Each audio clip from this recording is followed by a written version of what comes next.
अस्सलाम वालेकुम स्टूडेंट्स, आज हम एक नई वीडियो के साथ आपकी खिदमत में हाजिर हुए हैं। आज की वीडियो में हम एक्सरसाइज 2.8 को सॉल्व करेंगे। 2.8 का जो सबसे पहला क्वेश्चन है स्मार्ट सिलेबस का, वो क्वेश्चन नंबर 1 है। तो क्वेश्चन नंबर 1 की जो स्टेटमेंट है, ये कह रहा है कि the product of two positive consecutive numbers is 182, find the numbers. वो कह रहा है कि दो मुसलसल पॉजिटिव नंबर जो हैं उनको जो आप मल्टीप्लाई करते हो तो उनका आंसर क्या आता है, 182 आता है। अब आपने वो नंबर्स फाइंड करने के, वो कौन से नंबर है जिन दो नंबर्स को हम मल्टीप्लाई करके आंसर 182 लाते हैं। तो सबसे पहले आप क्या करोगे, यहाँ पे लेट नंबर लिखोगे। यहाँ पे let number is equal to first number, यहाँ पे आप लिखोगे, ठीक है। यहाँ पे दो नंबर है ना आपके पास, तो आप यहाँ पे लिखोगे first number is equal to आप यहाँ पे लिखोगे x। सेकंड नंबर आपके पास क्या है, यहाँ पे second number is equal to, अब देखिए यहाँ पे कंसेक्यूटिव नंबर था आपके पास। कंसेक्यूटिव मीन होता है मुसलसल, यानी कि एक के बाद दूसरा। अब जो आपके पास फॉर एग्जांपल 2 है, तो 2 के बाद 3 आता है ना, 2 में 1 प्लस करेंगे तो 3 आएगा ना। तो यहाँ पे आपके पास अगर फर्स्ट नंबर x है तो सेकंड आपके पास आएगा x प्लस 1। अब आप यहाँ पे लिखोगे अकॉर्डिंग टू क्वेश्चन में क्या कहा हुआ उसने, according to question.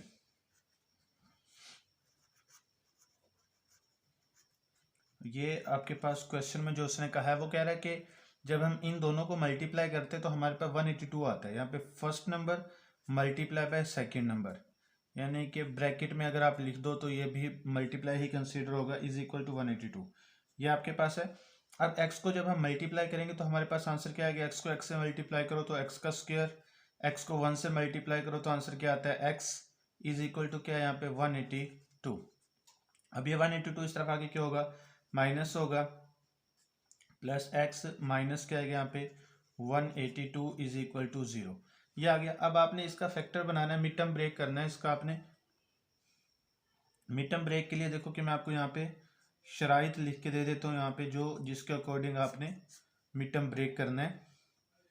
First value को लास्ट वैल्यू से मल्टीप्लाई करोगे तो आंसर क्या आएगा, -182। ये आपकी एक शर्त है, ठीक है। ये मल्टीप्लाई करने से आंसर आया, ठीक है। अच्छा, इसके बाद जो सेंटर में वैल्यू लिखी हुई है आपकी दूसरी शर्त है, ये आपके पास प्लस या माइनस करने से आंसर आना चाहिए, ठीक है। अब आपने क्या करना, देखना कि जो फैक्टर बनाना है आपने वो छोटा बनेगा या बड़ा बनेगा। छोटा यानी कि जो दरमियान में वैल्यू लिखी हुई है इससे छोटी वैल्यूज का फैक्टर बनेगा या इससे बड़ी वैल्यू का फैक्टर बनेगा। अगर तो ये आपके पास माइनस का साइन है तो फैक्टर आपका बड़ा बनेगा, अगर प्लस का साइन होगा तो फैक्टर आपका छोटा बनेगा। अब माइनस का साइन है तो यहाँ पे 1 है, इससे बड़ा फैक्टर आपके पास बनेगा। अब हमारे पास वो वैल्यूज, वो बड़ी वैल्यूज जिनका फैक्टर बनेगा, वो कैसे फाइंड करेंगे हम, स्टेप बाय स्टेप यहाँ पे लिखते चले जाएंगे ताकि आपको जो है ना फैक्टर बनाना आ जाए, ठीक है। बड़ा ही इजी वे है जो वे फैक्टर बनाने का, थोड़ी सी तवज्जो की जरूरत है यहाँ पे। अब देखिए कि यहाँ पे 1 है, बड़ा फैक्टर बनाना है ना, स्टेप बाय स्टेप हम बढ़ाएंगे।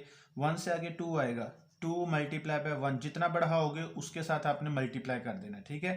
2 नहीं आया, 182 लाना है। अब इसके बाद 3 मल्टीप्लाई बाय 2 तो 6 नहीं आया। इसके बाद 4 multiply by 3 is equal to 12 नहीं आया। इसके बाद आगे 5, ऐसे ही चलते जाना है आपने, तो उस वक्त तक जब तक कि आपके पास आंसर नहीं आ जाता। देखिए ना, 5 को 4 से मल्टीप्लाई करें तो 20, 5 में से 4 माइनस करें तो 1। ये आपने ऐसे ही चलते जाना। देखो 5 जब आप लिखोगे तो 1 में 4 बढ़ाया तो आपके पास 5 आया ना, तो जो बढ़ाया उसको यहाँ पे लिखना है, जो बढ़ा के आंसर है वो यहाँ पे लिखना है, ठीक है।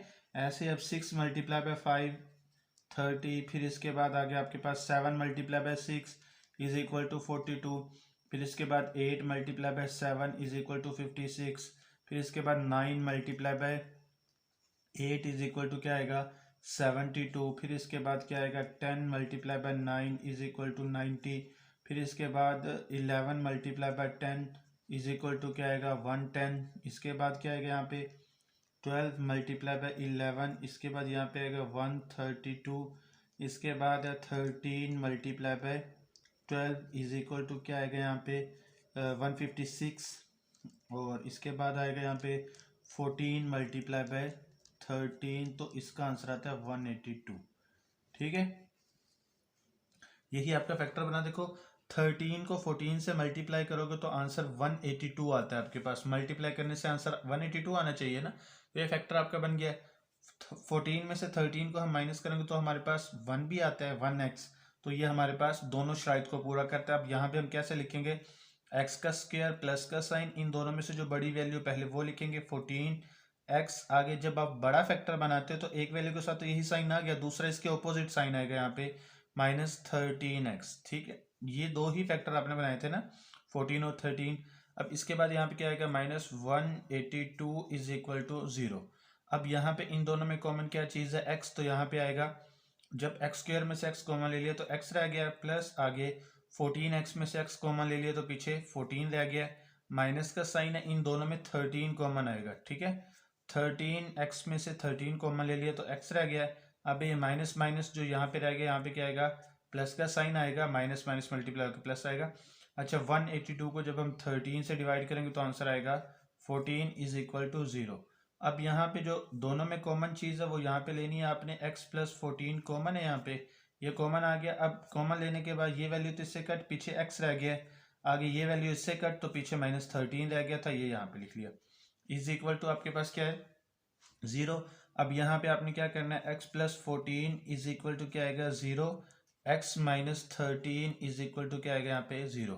अब ये +14 इस तरफ आके क्या हो जाएगा, माइनस होगा, -14। अब ये -13 इस तरफ आके क्या हो जाएगा, +13। देखिए आपके पास जो आंसर था, जो आपके पास प्रोडक्ट था वो 182 प्लस में था, तो आप यहाँ पे x की वैल्यू क्या लोगे, प्लस में लोगे। अब आपके पास फर्स्ट नंबर देखें क्या आएगा, यहाँ पे फर्स्ट नंबर आपके पास जो था वो क्या आएगा, यहाँ पे देखें, आपने यहाँ पे x फर्ज किया था ना आपने यहाँ पे, तो x की जगह पे आप 13 लिख दोगे। फर्स्ट नंबर आपके पास 13 है। अब सेकंड नंबर आपके पास क्या था, यहाँ पे second number is equal to आपने लिखा था ना यहाँ पे x प्लस 1। तो अब आप x की जगह पे x की वैल्यू जो आपने आंसर लिखा है यहाँ पे क्या था, 13 लिखा था ना, तो क्या लिखोगे 13 प्लस क्या आएगा यहाँ पे 1 इज इक्वल टू क्या आएगा यहाँ पे 14। अब आपके पास जो नंबर्स आए हैं वो कौन कौन से आए हैं, नंबर्स इज ये जो आपके पास है 13 एंड 14, ये दो आपके पास आपके आंसर आ गए हैं। ठीक है, अच्छा, अब आपके पास नेक्स्ट क्वेश्चन जो है वो क्वेश्चन नंबर 4 है। ये क्वेश्चन नंबर 4 की जो स्टेटमेंट है ये कह रहा है कि the product of 5 less than 3 times a certain number and 1 less than 5 times the number is 7, find the number. आपके पास जो वो कह रहा है कि एक नंबर आपके पास जो है वो उसके 3 टाइम में से 5 माइनस करके जो आंसर आता है वो आपके पास एक वैल्यू है, एक नंबर है। दूसरा नंबर आपके पास जो है वो क्या कह रहा है कि 4 टाइम, यानी कि जो नंबर आपके पास है उसके 4 टाइम में से 1 माइनस करके आपके पास दूसरी वैल्यू आती है। जब हम दोनों वैल्यूज़ को मल्टीप्लाई करते हैं तो आपके पास आंसर क्या आता है, 7 आता है। तो आपने नंबर फाइंड करना कि वो कौन सा नंबर है जिसका आप 3 टाइम लोगे और जिसका आप 4 टाइम लोगे। अब यहाँ पे आप क्या करोगे, लेट करोगे। यहाँ पे सबसे पहले let number is equal to number, यहाँ पे जो आपके पास है यहाँ पे लेट किया आपने वो है x। ठीक है, अब क्वेश्चन की पहली स्टेटमेंट जो आपके पास है 5 less than 3 time a certain number. ठीक है, अब यहाँ पे आप क्या लिखोगे, 5 लेस देन, यहाँ पे जो स्टेटमेंट है वो ऐसे ही जो ऊपर लिखी हुई वही यहाँ पे लिखनी है आपने, 5 लेस देन। अब यहाँ पे आपके पास है 5 लेस देन, आगे है 3 टाइम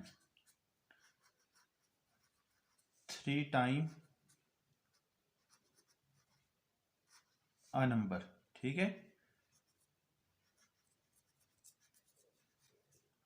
इज इक्वल टू, अच्छा अब देखिए यहाँ पे आपके पास ये 3 टाइम है, इस 3 टाइम की जगह पे आप क्या लिखोगे, जो आपके पास नंबर दिया हुआ था ना 3 टाइम अ नंबर, यहाँ पे 3x आ जाएगा, यानी कि जो आपने लेट किया था नंबर उसको 3 से मल्टीप्लाई कर दोगे तो वो क्या आ जाएगा, 3 टाइम अ नंबर आ जाएगा।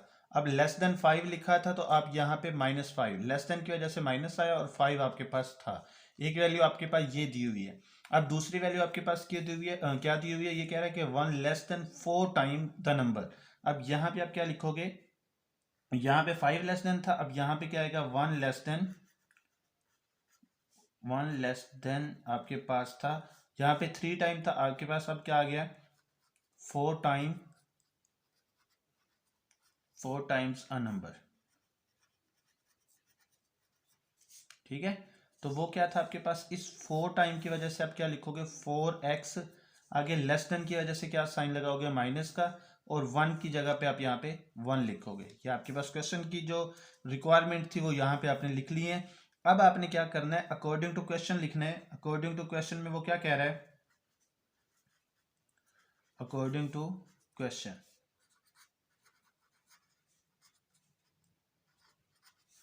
अकॉर्डिंग टू क्वेश्चन में वो कह रहा है कि जब हम पहली वैल्यू को दूसरी वैल्यू को जब हम मल्टीप्लाई करते हैं तो वो हमारे पास आंसर क्या आता है 7 के इक्वल आता है। देखो यहाँ पे इसने क्या कहा है, प्रोडक्ट कहा है, प्रोडक्ट मीन मल्टीप्लाई होता है, और वो किसके इक्वल है 7 के इक्वल है।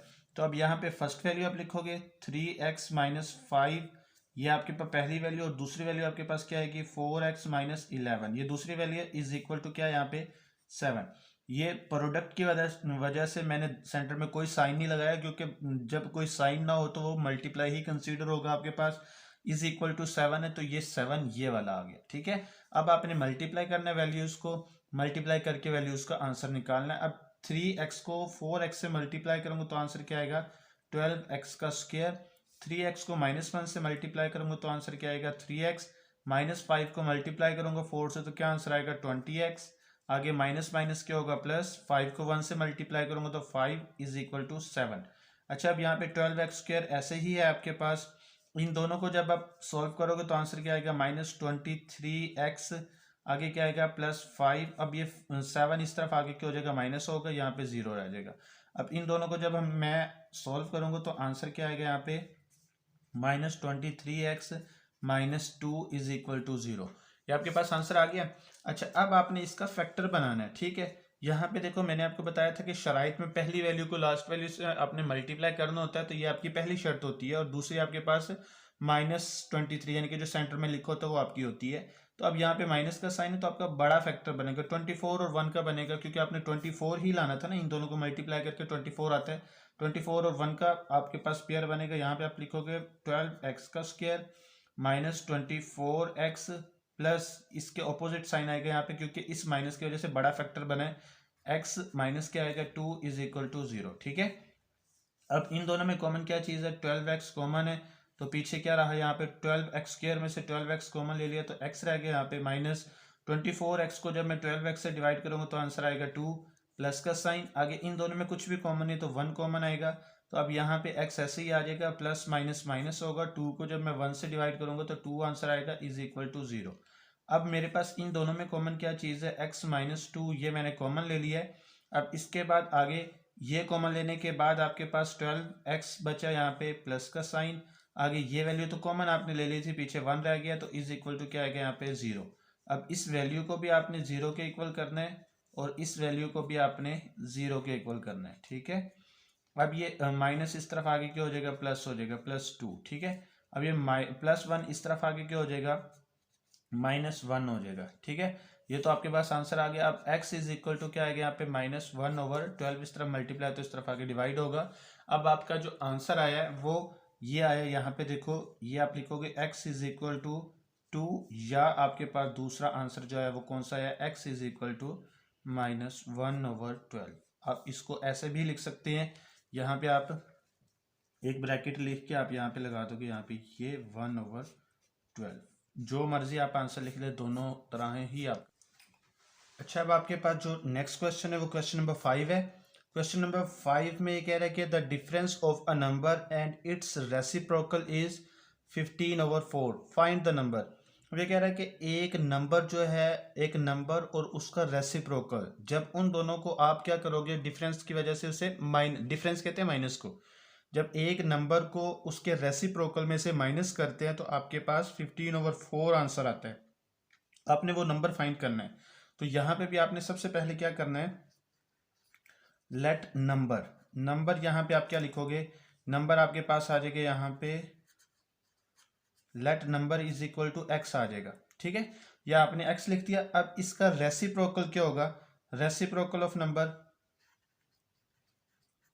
रेसिप्रोकल, रेसिप्रोकल कहते हैं इसके ऑपोजिट को, ठीक है। रेसिप्रोकल ऑफ नंबर क्या आएगा,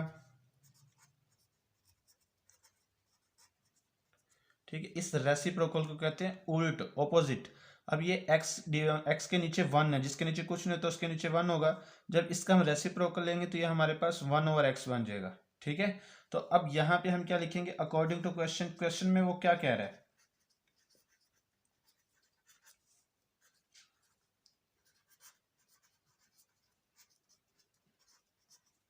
वो कह रहा है कि इस फर्स्ट वैल्यू में से सेकंड यानी कि जो नंबर है उसके उसमें से आपने उसके रेसिप्रोकल को माइनस करना है, तो वो 15/4 के इक्वल आता है। ऐसे x minus 1/x is equal to क्या कह रहा है वो 15/4 इसके इक्वल है। ठीक है, अब आपने नंबर फाइंड करना है। अब सबसे पहले तो देखो कि ओवर में वैल्यू इसके नीचे 1 है, तो ओवर में वैल्यू, तो अब यहाँ पे इसका एलसीएम लेंगे हम, x इसका एलसीएम आएगा। अब इसको इससे मल्टीप्लाई करोगे तो x² आएगा। आगे माइनस का साइन है, अब 1 को 1 से मल्टीप्लाई करोगे तो 1 आएगा, इज इक्वल टू क्या आएगा यहाँ पे 15/4।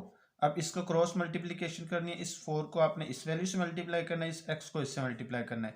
तो यहाँ पे क्या आएगा 4 इंटू एक्स का square minus 1 is equal to, अब यहाँ पे क्या आएगा 15x। ठीक है, अब 4 को जब हम मल्टीप्लाई करेंगे तो हमारे पास आंसर क्या आएगा 4x का स्क्वायर माइनस 4 को जब मैं 1 से मल्टीप्लाई करूंगा तो 4 आएगा, इज इक्वल टू क्या आएगा यहाँ पे 15x। अब मैं इसे 15 को इस तरफ ले आऊंगा, यहाँ पे आएगा 4x का स्क्वायर, ये 15 इस तरफ आके माइनस हो जाएगा, माइनस 15x माइनस 4 पहले से ऑलरेडी था यहाँ पे, इज इक्वल टू 0। अब ये आपके पास वैल्यू आ गई है। अब आपने इसका क्या करना है, आपने इसका फैक्टर बनाना है। तो फर्स्ट वैल्यू को लास्ट वैल्यू से मल्टीप्लाई करोगे तो 16 आता है ना आपके पास आंसर। तो अब यहाँ पे माइनस का साइन है तो बड़ा फैक्टर बनेगा ना, तो 16 और 1 का ही फैक्टर बनेगा आपके पास। 15 से बड़ा 16 होता है ना, तो 16 और 1 का फैक्टर बनेगा। तो अब यहाँ पे आप क्या लिखोगे 4x का स्क्वायर माइनस 16x। ये जब मैंने बताया था बड़ा फैक्टर बनता है तो दूसरा साइन इसके ऑपोजिट साइन आएगा यहाँ पे x माइनस 4। ठीक है, ये देखिए 16 में से 1 माइनस के तो 15 आता है, 16 को 1 से अगर मैं मल्टीप्लाई करता हूँ तो इन दोनों का जो आंसर आया था वही आंसर इसका भी आता है। ठीक है, अब इन दोनों में से कॉमन देखना क्या है, आपके पास 4x कॉमन है, 4x स्क्वायर में से 4x कॉमन ले लिया तो पीछे x रह गया है। माइनस का साइन 16x को जब मैं 4x से डिवाइड करूंगा तो आंसर क्या आएगा 4। आगे प्लस का साइन ऐसे ही आएगा, इन दोनों में कुछ भी कॉमन नहीं है तो 1 कॉमन आ जाएगा। आगे x को जब मैं 1 से डिवाइड करूंगा तो x ही आएगा। आगे प्लस माइनस क्या हो जाएगा, यहाँ पे माइनस 4 को 1 से डिवाइड करूंगा तो मैं 4 आंसर आएगा, इज इक्वल टू 0। अब इन दोनों में से कॉमन क्या चीज़ है, x माइनस 4, ये कॉमन है। जब ये कॉमन ले लिया तो पीछे ये रह गया 4x। आगे इसमें से ये कॉमन ले लिया तो पीछे +1 रह गया, तो वो +1 यहाँ पे लिख लिया, इज इक्वल टू 0। अब यहाँ पे आप क्या करोगे, x माइनस 4 को भी 0 के इक्वल करोगे, 4x प्लस 1 को भी 0 के इक्वल करोगे। ठीक है, अब इससे आगे ये -4 इस तरफ आगे क्या हो जाएगा +4, आगे +1 इस तरफ आगे क्या होगा -1। अब ये 4 इस तरफ मल्टीप्लाई तो इस तरफ आगे क्या हो जाएगा डिवाइड हो जाएगा। ठीक है, तो अब आपका जो आंसर आया वो कौन कौन सा आया है। अब आप इसे कैसे लिख सकते हो, एक ऐसे भी इसे लिख सकते हो x इज इक्वल 4, और अब आपके पास आएगा यहाँ पे x इज इक्वल टू -1/4। अगर ऐसे नहीं लिखना तो ऐसे भी आप लिख सकते हैं इसको। एक आपके पास आंसर ये है 4 और दूसरा क्या है 1/4। तो जो आपके पास जैसे आप लिखना चाहें वैसे ही लिख ले, दोनों ही आपके आंसर हैं। ये आपका आंसर था। अच्छा, अब आपके पास जो स्मार्ट सिलेबस का नेक्स्ट क्वेश्चन है वो क्वेश्चन नंबर 9 है। अब ये क्वेश्चन नंबर 9 में कह रहा है कि find two integers whose difference is 4 and whose squares differ by 72। अब वो कह रहा है कि आपने इंटीजर्स कहते हैं जो आपके पास मुकम्मल आदाद होते हैं। अब वो कह रहा है कि दो ऐसे मुकम्मल आदाद आपने फाइंड करने हैं जिनको जब आप माइनस करो उनका डिफरेंस यानी कि दोनों का डिफरेंस जो है वो 4 के इक्वल हो, और जब उनके स्क्वायर का जब आप क्या करो डिफरेंस लो तो वो 72 के इक्वल हो। वो दो नंबर आपने फाइंड करने हैं यहाँ पे। तो यहाँ पे वो ये क्वेश्चन जो है उन पीछे जो आपने 3 क्वेश्चन कर लिए हैं उनसे थोड़ा सा अलग क्वेश्चन है, लेकिन मुश्किल बिल्कुल भी नहीं है बड़ा इजी क्वेश्चन। वहाँ पे आप एक नंबर को लेट करते थे, यहाँ पे आपने दो नंबर्स को लेट करना है। यहाँ पे आप क्या लिखोगे, देखो लेट करोगे, यहाँ पे let two integers, two integers उसने कहा हुआ है ना, आपने यहाँ पे लेट कर लेना है टू इंटीजर्स। वो पहले तो आप x करते थे ना, यहाँ पे x और y दो करने हैं आपने। यहाँ पे कोई साइन नहीं लगाना, कॉमा लगाना है, क्योंकि एक इंटीजर आपके पास x है और एक आपके पास क्या है y है। अब देखो यहाँ पे वो कह रहा है कि इन इंटीजर्स का डिफरेंस, तो इनका डिफरेंस जो है वो आपने लिखना है यहाँ पे x minus y is equal to क्या है वो कह रहा है कि 4 के इक्वल है, तो ये 4 है, तो ये आपके पास एक इक्वेशन बन गई है, ये इक्वेशन नंबर 1 है। ठीक है, अब वो कह रहा है कि इनके स्क्वायर का जो डिफरेंस है, डिफर मीन डिफरेंस ही होगा, बाई जो है आपके पास वो 72 है। अब देखो इसका जो स्क्वायर है आपके पास ये बनेगा x का स्क्वायर माइनस इसका स्क्वायर क्या बनेगा y का स्क्वायर इज इक्वल टू, वो कह रहा है कि ये 72 के इक्वल है। ये इक्वेशन कौन सी आपके पास बनी, इक्वेशन 2। अब आपने क्या करना है, इस इक्वेशन 1 को सॉल्व करके आपने आंसर निकालना है x का या y का, फिर उसको पुट करना है इक्वेशन 2 के अंदर। ठीक है, अब यहाँ पे आप बाय सॉल्व, यहाँ पे लिख दो आप बाय सॉल्विंग इक्वेशन 1 को हम क्या कर रहे हैं यहाँ पे सॉल्व कर रहे हैं। ठीक है, इक्वेशन 1 आपके पास क्या है, यहाँ पे पहले मैं लिख लूँ x minus y is equal to 4। अब ये माइनस वाई इस तरफ आगे प्लस हो जाएगा, तो यहाँ पे आएगा 4 प्लस वाई, ये आगे आपके पास x का आंसर, इसको आप इक्वेशन नंबर 3 का नेम दोगे। ठीक है, ये आपके पास आ गया। अब इसको आपने इक्वेशन नंबर 2 में पुट करना है, तो यहाँ पे आप क्या लिखोगे, putting the value of x, putting the value of x in equation 2। Second equation में इसको आपने पुट करना है, तो सेकेंड इक्वेशन आपके पास है x का स्क्वायर है, x के स्क्वायर की जगह पे आप क्या लिख दोगे 4 प्लस वाई का होल स्क्वायर, इसके बाद आगे क्या आएगा माइनस वाई का स्क्वायर इज इक्वल टू 72, ये आ गया आपके पास। अच्छा, अब आपने क्या करना है, इसको फॉर्मूले से ओपन करना है आपने, तो कैसे करोगे, फर्स्ट वैल्यू का स्क्वायर प्लस सेकेंड वैल्यू का स्क्वायर प्लस क्या आएगा यहाँ पे 2 फर्स्ट वैल्यू, और इसके बाद आगे सेकेंड वैल्यू माइनस वाई का स्क्वायर ऐसे ही आएगा आपके पास इज इक्वल टू 72। ये जो तीन वैल्यूज मैंने लिखी है, इसको फॉर्मूले को ओपन किया मैंने, माइनस वाई स्क्वायर ये ऐसे लिखा है यहाँ पे। ठीक है, अब ये 72 था। अब इसके बाद ये 4 का स्क्वायर आपके पास क्या होगा 16 प्लस वाई का स्क्वायर आपके पास वाई स्क्वायर होगा। इन तीनों को जब मैं मल्टीप्लाई करूंगा तो मेरे पास आंसर क्या आएगा 8y माइनस वाई का स्क्वायर इज इक्वल टू क्या यहाँ पे 72। ठीक हो गया। अच्छा, इससे आगे देखो ये प्लस वाई और वाई स्क्वायर और माइनस वाई स्क्वायर दोनों कट हो गए।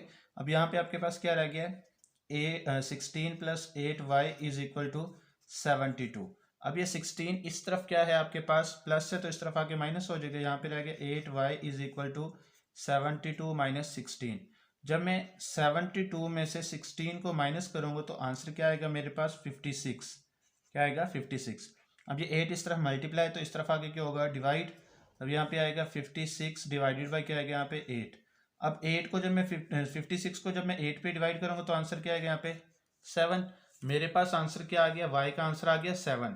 अब इस y के आंसर को मैंने इक्वेशन नंबर 3 में पुट करना है। अब यहाँ पे क्या लिखूंगा, पुटिंग द वैल्यू ऑफ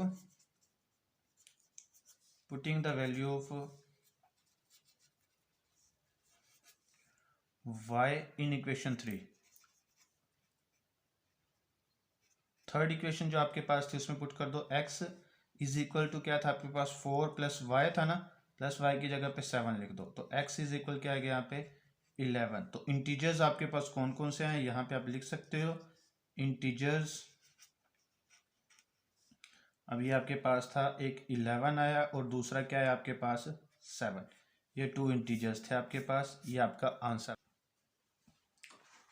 अच्छा, अब आपके पास जो स्मार्ट सिलेबस का नेक्स्ट क्वेश्चन है वो क्वेश्चन नंबर 10 है।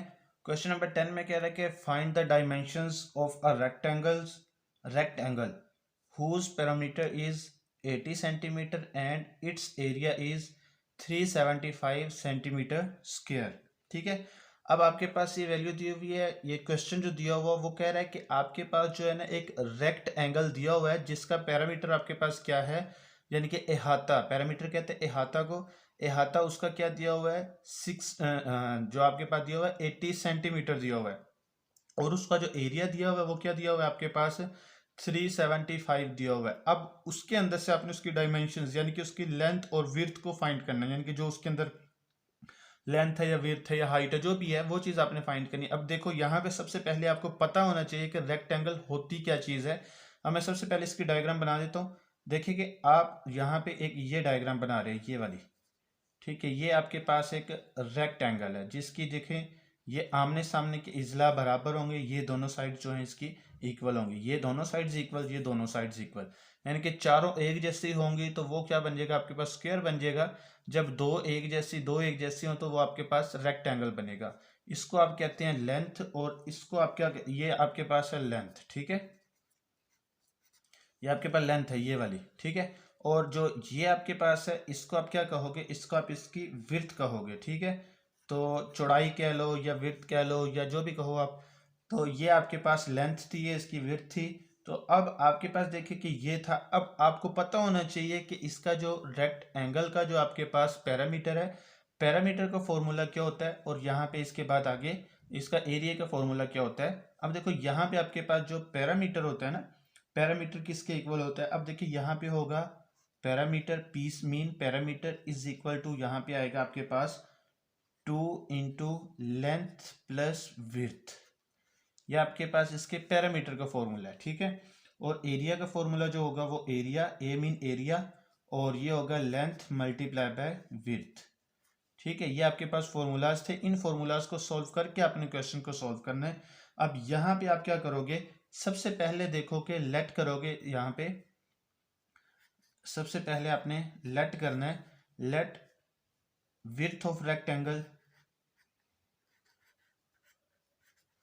Width of rectangle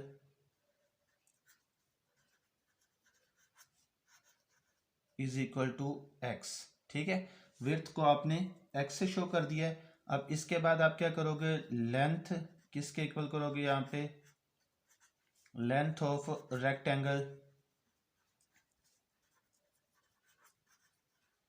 is equal to y, ठीक है। ये आपके पास क्या थे, ये फॉर्मूलाज थे, ये अलग चीज़ है आपके पास, ये आपने अलग से याद रखना, क्वेश्चन का हिस्सा नहीं है, ये जस्ट आपको मैं बता रहा था ताकि आपको पता हो कि ये चीज़ इसके अंदर इस्तेमाल होनी है, ठीक है। अब इसके बाद ये कह रहा है कि अकॉर्डिंग टू क्वेश्चन, ठीक है, अकॉर्डिंग टू,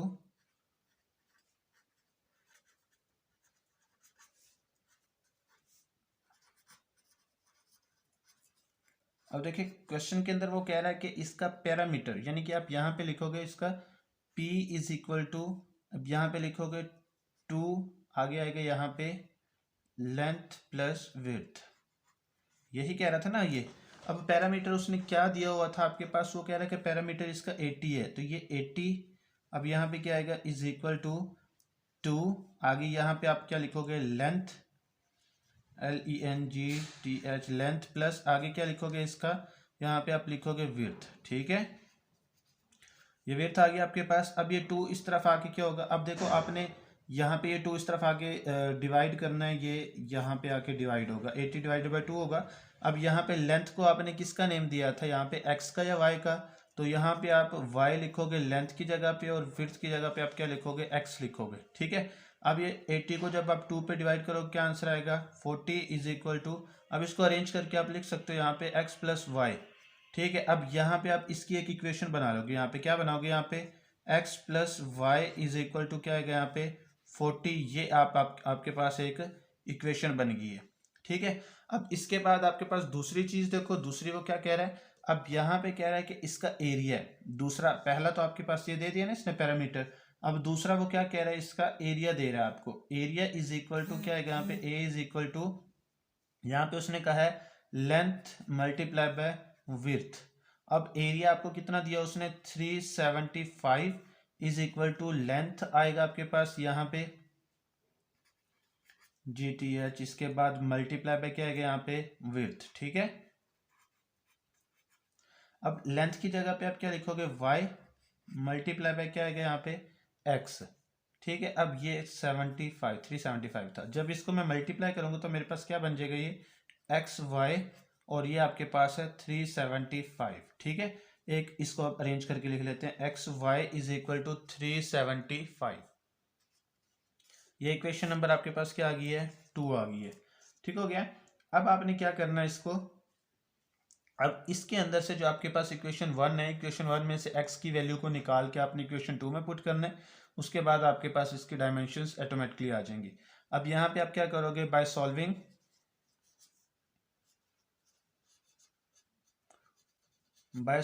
इक्वेशन 1, इक्वेशन 1 को हम सॉल्व कर रहे हैं। अब यहाँ पे आपके पास था x प्लस वाई है ना, y इज इक्वल टू 40 है। अब ये इस तरफ प्लस है तो इस तरफ आगे क्या हो जाएगा, माइनस हो जाएगा। अब यहाँ पे आएगा 40 माइनस वाई। ठीक है, ये इक्वेशन आपके पास क्या आ गई है, 3 आ गई है। अब यहाँ पे आपने क्या करना है, अब जो ये वाई एक्स का आंसर जो आपके पास आया इसको इक्वेशन 2 में पुट करना है। तो यहाँ पे आप क्या लिखोगे, putting the value of x in equation 1 में नहीं पुट करना आपने, इसको 2 में पुट करना है। अब 2 आपके पास क्या थे, यहाँ पे x की जगह पे आप क्या लिखोगे, 40 माइनस वाई, एक्स वाई था ना आपके पास, तो अब यहाँ पे आप लिखोगे ब्रैकेट में y और इज इक्वल टू यहाँ पे था 375। अब यहाँ पे हम इसे मल्टीप्लाई करेंगे। अब ये y को जब मैं 40 से मल्टीप्लाई करूँगा तो आंसर क्या आएगा, 40y माइनस क्या आएगा, ये y को y से मल्टीप्लाई करूँगा तो y स्क्वायर आएगा, इज इक्वल टू क्या आएगा, 375। ठीक है, अब इसके बाद हमने क्या करना है, इस सारी वैल्यू को इस तरफ ले आना। तो यहाँ पे आएगा 0 इज इक्वल टू, ये माइनस इस तरफ आके प्लस हो जाएगा ना, y का स्क्वायर। अब ये 40 इस तरफ आके माइनस हो जाएगा, माइनस 40y आगे प्लस 375 ऑलरेडी आपके पास था। ठीक है, ये माइनस प्लस में चेंज हो गया, ये प्लस माइनस में चेंज हो गया, ये पहले से ही प्लस में था। ठीक है, ये आपके, अच्छा अब मैंने इसको ज़रा अरेंज करके लिख लिया, y का स्क्वायर माइनस 40y प्लस 375 को लेफ्ट साइड पे लिख लिया और राइट साइड को 0 के इक्वल कर दिया।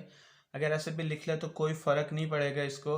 अब आपने देखो यहाँ पे इसको मिड टर्म ब्रेक के साथ सॉल्व करना है। इसकी पहले शराइत आप लिख लो।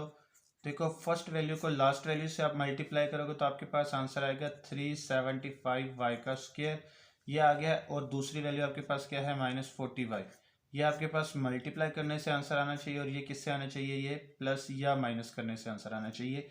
अब देखो कि ये प्लस का साइन है तो आपने देखना है कि इसका जो फैक्टर बनना है वो इससे छोटा बनना है, 40 से छोटा बनना है। ठीक है, तो अब इसको स्टेप बाय स्टेप हम कम करते जाएंगे। तो 40 से छोटा क्या होता है, 39 से स्टार्ट करेंगे। 39 multiply by 1 is equal to 39। फिर इसके बाद 38 से करेंगे। 38 मल्टीप्लाई बाय 2 तो यहाँ पे आएगा 76। इसके बाद 37 मल्टीप्लाई बाय 3 क्या आएगा यहाँ पे, अब यहाँ पे आ जाएगा आपके पास 7 3 ज़ा 21, 2 कैरी, 3 3 ज़ा 9 और 2 आपके पास आएगा 11। ठीक है, इसके बाद आगे आपके पास आ जाएगा यहाँ पे 36 मल्टीप्लाई बाय 4, अब यहाँ पे आ जाएगा 144।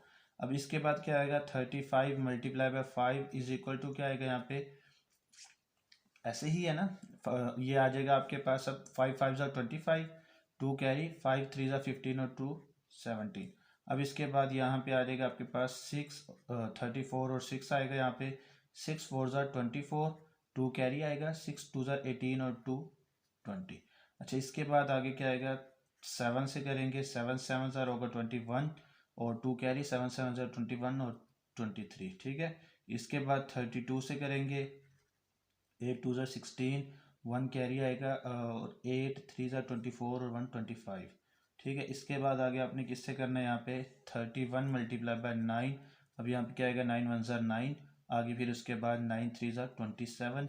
इसके बाद आगे 30 से करना है आपने, 30 और 10 का पेयर बनाना है तो 300 बनेगा। इसके बाद आपने 29 और 11 का बनाना है। तो 29 और 11 का जो फैक्टर बनेगा वो क्या बनेगा, यहाँ पे देख लेते हैं, यहाँ पे बना के देखते हैं। 29 और 11,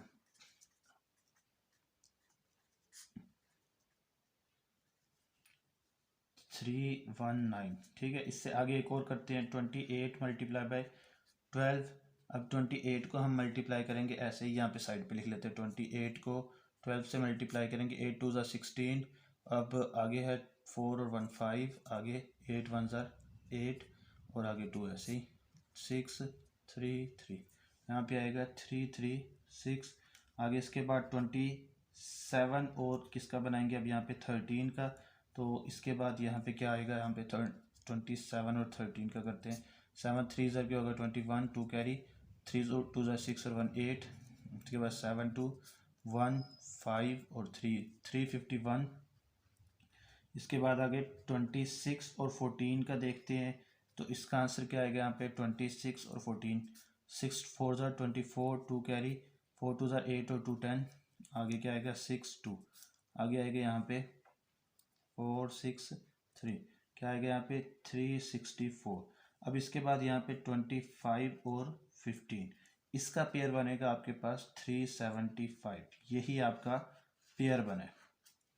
ठीक है, यही आपका क्या बना है, पेयर बना है। तो ऐसे ही आपने स्टेप बाय स्टेप कम करते चले जाना। आपके पास तो कैलकुलेटर होगा तो आप कैलकुलेटर से मल्टीप्लाई करके आंसर लिख सकते हैं। ये मैंने आपको इसलिए बताया कि ताकि आपको पता हो कि फैक्टर बनाया कैसे जाता है। ठीक है, अब देखिए ना 15 को, जब 25 को मैं 15 से मल्टीप्लाई करता हूँ तो 375 तो आता है, जो कि यहाँ पे पहली शर्त थी आपके पास। अब इसके बाद है 15 में 25 को जब मैं प्लस करता हूँ तो 40 भी आता है ना आंसर, जो कि आपके पास दूसरी शर्त थी, प्लस या माइनस करने से आना चाहिए। तो ये भी हो गया। अब आप क्या करोगे, इस फैक्टर्स को लिखोगे। कैसे लिखोगे, अब यहाँ पे सबसे पहले तो आप लिखोगे y का स्क्वायर माइनस, अब यहाँ पे से बड़ी वैल्यू देखनी है, यहाँ पे 25y। अब यहाँ पे जब आप छोटा फैक्टर बनाते हो ना तो दोनों के साथ सेम साइन आता है, तो यहाँ पे क्या आएगा 15y प्लस क्या आएगा यहाँ पे 375 इज इक्वल टू 0। अब इन दोनों में से कॉमन क्या चीज़ आपके पास y है, तो यहाँ पे क्या आएगा y स्क्वायर में से y कॉमन लिया तो पीछे क्या बचा आपके पास y, माइनस 25 में से y कॉमन ले लिया तो 25 रह गया। आगे इसके बाद इन दोनों में से माइनस 15 कॉमन आएगा। अब माइनस 15 y में से आपके पास 15 कॉमन आ गया तो y रह गया। आगे प्लस माइनस माइनस होगा, 375 को जब मैं 15 से डिवाइड करूँगा तो 25 आंसर आएगा इज इक्वल टू 0। अब इन दोनों में कॉमन क्या चीज़ है, यहाँ पे आपके पास y माइनस 25 कॉमन है। तो अब जब ये कॉमन ले लिया तो पीछे क्या रह गया आपके पास y, अब ये भी कॉमन चला गया तो पीछे क्या रह गया आपके पास 15 इज इक्वल टू 0। अब इसको भी आपने 0 के इक्वल करना है, y minus 25 is equal to 0। अब इसको भी आपने क्या करना है, 0 के इक्वल करना है। ठीक हो गया। अब ये 25 इस तरफ माइनस है तो इस तरफ आके प्लस होगा, प्लस 25। अब ये माइनस इस तरफ आगे क्या होगा, प्लस होगा, तो ये आएगा 15। ठीक है, अब ये दो आंसर आपके पास हैं। पहले आपने क्या करना है, यहाँ पे जो आपके पास ये 25 है इसको आपने पुट करना है इक्वेशन 3 में, फिर आपने 15 को पुट करना है। तो यहाँ पे आप क्या लिखोगे, putting the value of y is equal 25 in equation 3। Third equation में इसको पुट करना है। थर्ड इक्वेशन जो आई थी आपके पास वो कौन सी आई थी, वो आपके पास आई थी यहाँ पे, ये थे आपके पास x इज इक्वल टू यहाँ पे था 40 माइनस वाई, यही था ना आपके पास। तो अब यहाँ पे आप क्या लिखोगे, x is equal to 40 minus y की जगह आप क्या लिखोगे 25। अब जब हम इसे माइनस करेंगे तो आंसर क्या आएगा यहाँ पे 15। तो इसका आंसर आपके पास क्या आ गया है, ये आ गया 15 और आगे क्या है यहाँ पे 25। पहले आपने x का आंसर लिखना है और फिर किसका लिखना है, y का लिखना है। या एक आंसर तो ये आ गया आपके पास। अब दूसरा यहाँ पे क्या लिखोगे, पुटिंग द वैल्यू ऑफ